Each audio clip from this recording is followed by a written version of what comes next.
नमस्कार विद्यार्थी मित्रांनो, स्वागत आहे तुमचे एक्झाम माहिती आपल्या यूट्यूब चॅनलवर. तर मित्रांनो, महाराष्ट्र शासनाची नवीन ॲडव्हर्टाइजमेंट आलेली आहे. अन्न नागरी पुरवठा व ग्राहक संरक्षण विभाग. तर मित्रांनो, DSO डिस्ट्रिक्ट सप्लाय ऑफिसर इथे ही जी आहे तर ही जाहिरात आलेली आहे. वेगवेगळ्या पदांसाठी गट क मधील जे काही पद असतात तर त्यांच्या 345 पदाकरिता ही जाहिरात जी आहे तर ती आलेली आहे.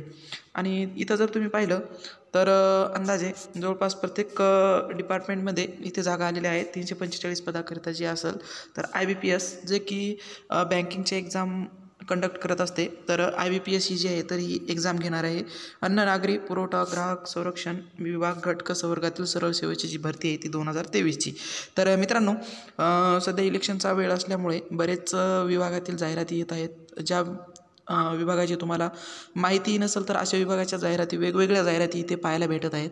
तर मित्रांनो, अशाच अपडेटेड माहितीसाठी आपल्या यूट्यूब चॅनलला सबस्क्राईब करा आणि आपल्या टेलिग्राम चॅनलवर जॉईन व्हा. या व्हिडिओच्या डिस्क्रिप्शन बॉक्समध्ये टेलिग्राम चॅनलची लिंक आहे, तिथून तुम्ही जॉईन होऊ शकता. किंवा एक्झाम माहिती @exam माहिती असं टेलिग्रामवर सर्च करूनही तुम्ही जॉईन होऊ शकता. तर मित्रांनो, विभागामार्फत इथे जाहिरात जी आहे तर ती आलेली आहे. आणि विभागामार्फत जर पाहिले तुम्ही तर कोकण विभागासाठी जर पद पाहिले तर एकूण 47 पद आहेत. पुणे विभागासाठी 82 पद आहेत. नाशिकसाठी 49, छत्रपती संभाजीनगरसाठी 88 आणि अमरावती विभाग 35 आणि नागपूर विभाग 23. तर मित्रांनो, अंदाजे पाहायला गेलं तर जवळपास इथे 345 पदाची जाहिरात जी आहे तर ही आलेली आहे. आणि तसेच मित्रांनो, इथे उच्च लिपिक पाहू शकता तुम्ही. उच्च स्तर लिपिक गट क याचं बेसिक जे आहे तर ते 25,500 आहे. आणि त्याचा जे पाहिलं तुम्ही तरी जागा ज्या आहेत तर त्या 21 आहेत. तर मित्रांनो, ही पूर्ण डिटेल्ड ॲडव्हर्टाइजमेंट जी आहे तर ती आपल्या टेलिग्राम चॅनलवर आहे. तिथून तुम्ही पूर्ण जाहिरात जी आहे तर ती पाहू शकता. याच्यामध्ये बेसिक जर बघायचं झालं तर याच्यामध्ये परीक्षा जी आहे तर ही IBPS घेणार आहे, पहिली गोष्ट. आणि TCS आणि IBPS या दोन संस्था आहेत ज्या की परीक्षा कंडक्ट करत असतात. पेपर पॅटर्न दोघांचाही वेगळा आहे. त्याच्यामुळे TCSचा पॅटर्नपेक्षा थोडा डिफिकल्टी लेवल जी आहे तरी या पेपरची असणार आहे. आणि त्याच्यानंतर बेसिक जर पाहायला गेलं तर बहुपर्यायी प्रश्न आहेत इथे. एकूण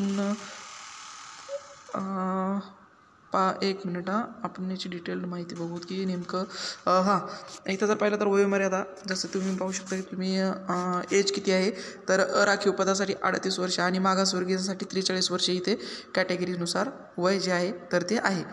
आणि पुढे जर पाहायचं झालं पेपर पॅटर्न पाहतो आपण की याच्यामध्ये नेमकं पेपरमध्ये काय काय विचारलं जाणार आहे. परीक्षेच्या प्रश्नपत्रिकेचे जे स्वरूप आहे तर ते पाहू शकता तुम्ही. मराठी, इंग्रजी, सामान्य ज्ञान आणि बुद्धिमत्ता हे 4 विषय आहेत विद्यार्थी मित्रांनो. जर तुम्ही आदिवासी विकास विभागाचा फॉर्म भरला असेल तर त्याच पॅटर्नमध्ये जी आहे तर ही परीक्षा होणार आहे. तुम्ही जर अभ्यास करत असाल तर दोघांनाही त्याचा फायदा होणार आहे.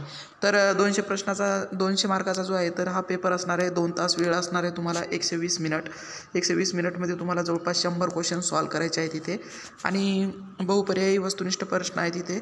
तर मित्रांनो, अशा प्रकारे ही जी आहे तर ही जाहिरात आलेली आहे. आणि चलन जर पाहिलं तुम्ही तर मागासवर्गीयांसाठी 900 रुपये आणि राखीवसाठी म्हणजे ओपनसाठी 1000 रुपये जे आहे तर इथे चलन आहे. फॉर्मची डेट आहे तर ती कधीपासून सुरू होणार आहे?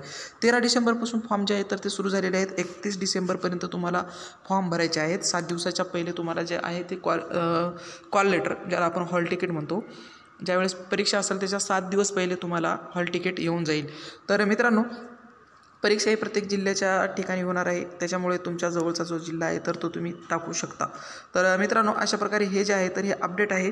जागा पाहू शकता तुम्ही इथे. बरेच वेगवेगळ्या पदासाठी जागा ज्या आहेत तर त्या इथे दिलेल्या आहेत. आणि ही जी जाहिरात आहे तर ही जाहिरात बरेच दिवसानंतर आलेली आहे मित्रांनो. तर जाहिरातीत प्रत्येक पॉईंट वाचून योग्य तिथं जिथं तुम्ही ॲप्लिकेबल आहात तिथे फॉर्म भरू शकता. आणि परीक्षेचं जे आहे तर तो पॅटर्न तर सांगितलेलाच आहे तुम्हाला. आणि मित्रांनो, अशाच अपडेटेड माहितीसाठी आपल्या यूट्यूब चॅनलला सबस्क्राईब करा आणि बेल आयकॉनला प्रेस करा. कारण की अशाच येणाऱ्या नवीन भरतीबद्दल तुम्हाला माहिती पडेल. कारण की आता इलेक्शनचं वेळ चालू आहे. ते सांगितल्याप्रमाणे की बरेच जाहिराती जे आहे तर ते येणार आहेत किंवा आलेल्या आहेत. ज्यांचे पेपर बाकी आहेत, ज्यांचे रिझल्ट बाकी आहेत. तर याच्याबद्दल अपडेटेड राहण्यासाठी आपल्या यूट्यूब चॅनलला सबस्क्राईब करा. व्हिडिओ पूर्ण पाहिल्याबद्दल मनापासून धन्यवाद.